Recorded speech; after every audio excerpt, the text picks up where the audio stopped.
കഥ ഞാൻ പറഞ്ഞു തരാം.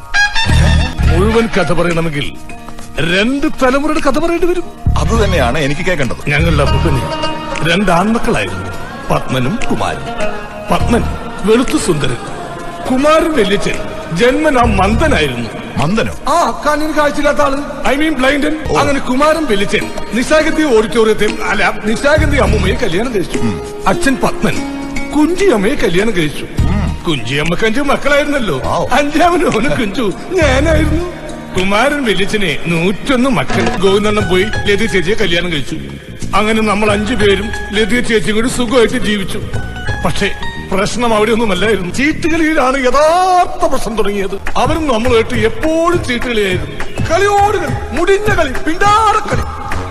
കളിച്ച് പൈസയെ സ്ഥലവും വെച്ച് വരെ ചീട്ട് കളിച്ചു. പക്ഷെ നമ്മൾ തോറ്റു ഞങ്ങൾക്കെല്ലാം നഷ്ടമായി. അവസാനം പണയം വെക്കാൻ ഒന്നും കിട്ടിയില്ല. വാസുവണ്ണൻ രമണി ചേച്ചി വരെ പണയം വെച്ച് ചീട്ട് കളിച്ചു. അന്ന് അവിടെ നിന്ന് ഇറങ്ങി 14 വർഷം ദുബായിൽ ജീവിച്ചു, വനവാസം. ആ പൈസക്ക് വീടും വെച്ചു.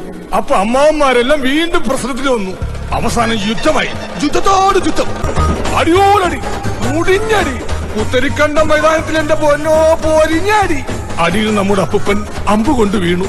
18 ദിവസം അപ്പൂപ്പൻ ചർച്ചയിൽ കിടന്നു. അവിടെ കിടന്ന അപ്പൂപ്പൻ അടിക്ക് നേതൃത്വം നൽകി. പക്ഷേ നമ്മൾ വിജയിച്ചു.